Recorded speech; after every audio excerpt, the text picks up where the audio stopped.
du'anii awwaalamuun maal qabaroo goota jechuun akkasii isa dhugaaf of laatu buddeena sobaa nyaachuurraa sa du'ee biyyoo nyaatu. Walitti lakkooftanii kan dhiyoo fi kan qaataa. Goonni du'ee jettanii dhimmoo xuuxxuu laata. Calluma jedhaa dhiisaa jarana maal taatanii. Goototaaf hin boo'inaa dirreettachi yaatanii. Duutiif awwaalchi gootaa bar jireenyatti qoodama. Nama seenaa hojjeteef akkamittiin boo'am. Warra dirree qabsootti dhiigaan barreessan maqaa. Warra lammiif of kenne wareegamtoota haqaa. Warra morma isaaniitti gonfoo eenyummaa dirate gabrummaan jiraachuurra warra du'uu filate. Isaaniif hin boo'inaa iyyitanii jibbaata. Goonni foon isaatiin miti hojii isaatiin jiraata. Warruma jiruuf boo'a warra lammiif hin taane. Warra maagaan jallinaa garaa isaaniitiin baane.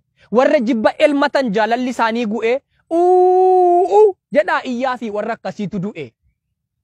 Warra boollarra ijaajjee yaadaan samiirroof kaa'u. Warra jiraatti du'ee reeffi lafarra yaa'u. Warra gandaaf amantaan Oromoo gargar qoodu. Warra tokko dubbisee isa tokko immoo oodu.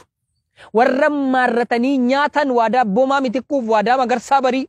Akka du'an hin beekanii ni jirra jedhuu tarii. Nama jiraatti du'e silaa firriin awwaalu. Kan du'anii darban irratti akka du'an wallaalu.